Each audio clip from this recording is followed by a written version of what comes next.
So this is our third lecture on proteins. So let's start. Proteins जो है हमारे पास most important है. हमने पढ़ा था कि हमारा जो सेल है उसके अंदर 70 to 90% वाटर होता है, और जो 70 to 90% वाटर को अगर हम निकाल दें तो जो उसका बकिया हिस्सा होता है उसको हम कहते हैं dry weight of cell. Dry weight of cell के अंदर भी 50% हमारे पास सेल के अंदर क्या होता है, प्रोटीन होता है. तो जो प्रोटीन्स होते हैं ये इम्पॉर्टेंट सोर्स है, हमारे सेल के अंदर पाए जाते हैं. प्रोटीन्स जो है हमारे पास काफ़ी टाइप के होते हैं. एंजाइम्स भी प्रोटीन्स के बने होते हैं, हार्मोन्स, ट्रांसपोर्ट प्रोटीन्स होते हैं, कॉन्ट्रैक्टाइल प्रोटीन्स होते हैं जो हमारे मसल्स के अंदर प्रेजेंट होते हैं, डिफेंसिव प्रोटीन होते हैं जो हमारे इम्यून सिस्टम के अंदर होते हैं, और स्ट्रक्चरल प्रोटीन होते हैं जो स्ट्रक्चर को बनाते हैं. ठीक है. स्ट्रक्चरल प्रोटीन जो हमारी बोन्स, कार्टिलेज और प्रोवाइड करते हैं strength during cell division. Defensive protein जो अगेंस्ट पैथोजन के लिए काम होता है. कॉन्ट्रैक्टाइल प्रोटीन जो मूवमेंट ऑफ मसल्स के लिए. ट्रांसपोर्ट प्रोटीन ब्लड की ट्रांसपोर्ट के लिए, ऑक्सीजन, लिपिड्स, आयन, इन सब के ट्रांसपोर्ट के लिए ट्रांसपोर्ट प्रोटीन काम करते हैं. हार्मोन्स के अंदर हमारे पास केमिकल मैसेंजर आ जाते हैं जो कंट्रोल करते हैं किसको, मेटाबॉलिज्म को कंट्रोल करते हैं. हार्मोन्स के अंदर हम ये देख सकते हैं कि हमारे ब्रेन जो है वो पुश देता है हमारे हार्मोन को कि वो ये सिग्नल करे, वो इतनी प्रोटीन बनाए. तो इस तरह जो है वो कंट्रोल करते हैं हमारे मेटाबॉलिज्म को, और एंजाइम जो है वो कैटालाइज करते हैं केमिकल रिएक्शन. इसके बाद वाला जो चैप्टर है वो एंजाइम ही है, तो हम इसको अच्छे तरीके से डिस्कस करेंगे.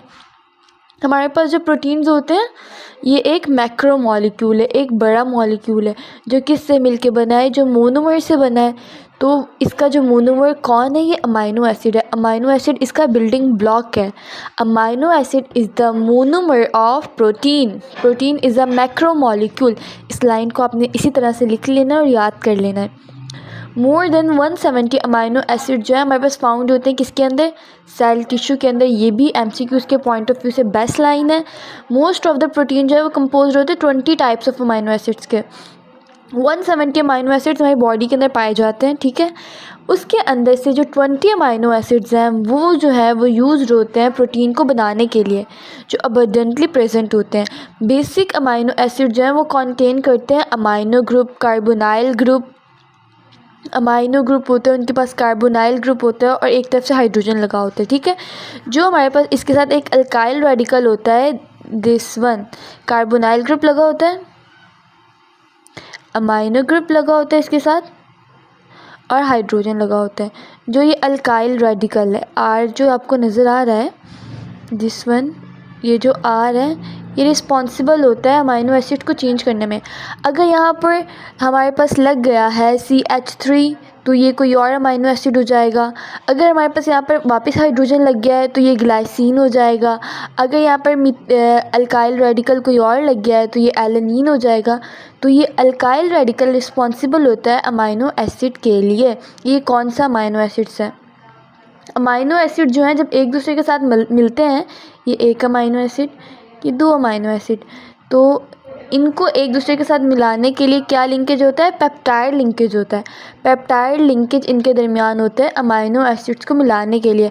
दो अमाइनो एसिड कंडेंस मिलते हैं एक दूसरे के साथ और क्या बनता है, दो पेप्टाइड. दो अमाइनो एसिड मिले तो हमारे पास क्या बन जाएगा, पेप्टाइड बन जाएगा. यहाँ पर एक एग्जाम्पल जो है वो दी जाती है जिसका हमें MCQs के अंदर भी पूछा जाता है कि एलेनिन एंड ग्लाइसिन मिलते हैं तो हमारे पास क्या बनता है, ग्लाइसाइल एलेनिन बनता है. इसी तरह 3, 4 और पॉलीपेप्टाइड.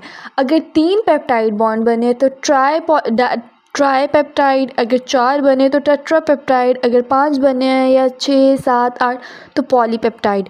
ये एक दूसरे के साथ क्या होता है, कंडेंस होते हैं, कंडेंसिएशन होती है.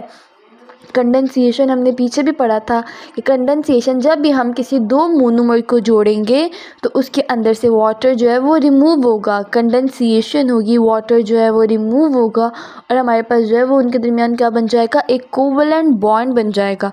तो कंडेंसिएशन होती है during the polymerization. Got it.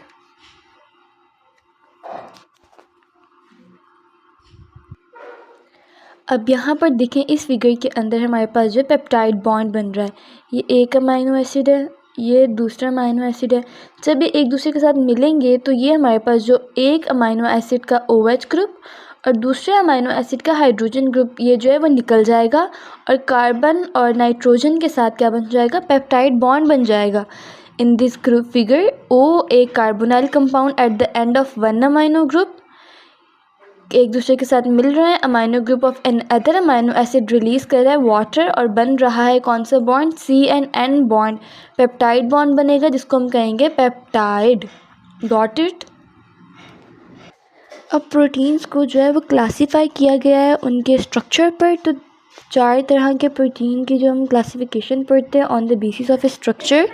तो इसके अंदर हमारे पास आ जाता है प्राइमरी, सेकेंडरी, टर्शरी एंड क्वाटर्शनरी।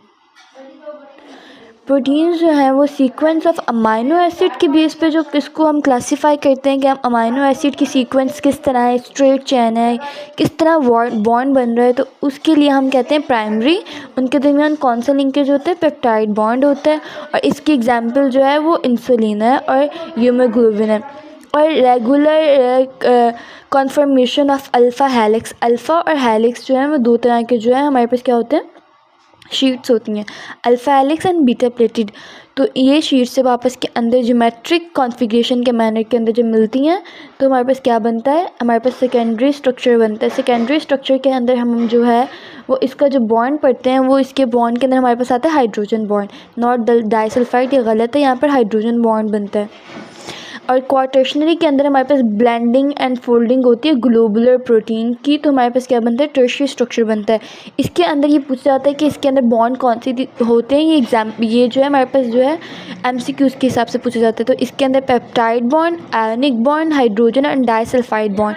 इसको आप इस तरह से भी याद कर सकते हो, हाइड, H से हाइड्रोजन बॉन्ड, I से आयोनिक बॉन्ड एंड D से डाइसल्फाइड बॉन्ड। पेप्टाइड बॉन्ड तो हर अमाइनो एसिड के अंदर जब वो मिलेगा, हर प्रोटीन बनेगा तो पेप्टाइड बॉन्ड तो एनी हाउ प्रेजेंट होगा। और जो क्वाटर्शनरी स्ट्रक्चर बनता है तो वो बहुत ज़्यादा जो पॉलीपेप्टाइड चेन होती है जब एक दूसरे के साथ मिलती हैं तो हमारे पास कौन सा स्ट्रक्चर बनता है, क्वाटर्शनरी स्ट्रक्चर बनता है।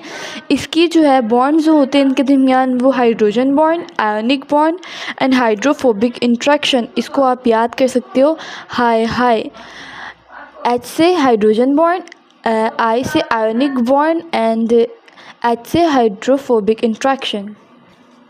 Primary structure, the sequence of amino acid in a protein molecule जो डिटरमाइन करें in the order of nucleotide. So एक दूसरे के साथ मिली हो तो उसको हम कहेंगे primary structure. In the sequence of amino acid, जो हमारे पास अमाइनो एसिड की सीक्वेंस होती है वो डिटरमाइन करती है कि वो किस तरह का स्ट्रक्चर बनेगा। जो साइज़ होता है मॉलिक्यूल का वो डिपेंड करता है type and number of amino acids पर। इंसुलिन के अंदर हमारे पास जो है 351 अमाइनो एसिड्स पाए जाते हैं, ठीक है, और 51 अमाइनो एसिड्स पाए जाते हैं। और इसके अंदर अल्फ़ा चेन के अंदर जो है हमारे पास कितने होते हैं, अल्फ़ा चेन के अंदर जो है हमारे पास 21 होते हैं। और बीटा चेन के अंदर जो है हमारे पास कितने होंगे, बीटा चेन में 30 अमाइनो एसिड्स पाए जाते हैं। ये आपने याद रखना है कि अल्फ़ा और बीटा चेन के अंदर कितने कितने होते हैं, ये कितने 51 है, इसको क्रॉस कर दें आप, 51 अमाइनो एसिड्स होते हैं। हीमोग्लोबिन के अंदर हमारे पास 2 चेन होती हैं, एक अल्फ़ा और एक बीटा। एक अल्फ़ा के अंदर हमारे पास 41 होते हैं, 141 होते हैं, और बीटा के अंदर 146 होते हैं। इसी तरह सेकेंडरी स्ट्रक्चर के अंदर हमारे पास कोलाइड्स एंड फूल्स होती हैं। अल्फ़ा हेलिक्स शीट्स और बीटा हेलिक्स शीट्स जो है एक दूसरे के साथ मिलती हैं तो हमारे पास कोलाइड किया हुआ एक सेकेंडरी स्ट्रक्चर बनता है। टर्शियरी स्ट्रक्चर के अंदर हमारे पास फोल्डिंग्स होती हैं और वही सब कुछ जो मैंने आपको ऊपर बताया। ये इसका अगर आप पैराग्राफ याद कर लेंगे तो ये इनफ है इसके लिए। उसकी चेन होती है और वो शेप बनाते हैं अपने आप को एक। ये जो मेरे पास क्वेश्चन दिया हुआ है, can you explain why vitamin are required by the human body, इसका आंसर आपने मुझे कमेंट सेक्शन में देना है। और हमारा जो नेक्स्ट टॉपिक होगा वो लिपिड्स होंगे, सॉरी। सो लाइक करें, सब्सक्राइब करें और अल्लाह हाफिज़।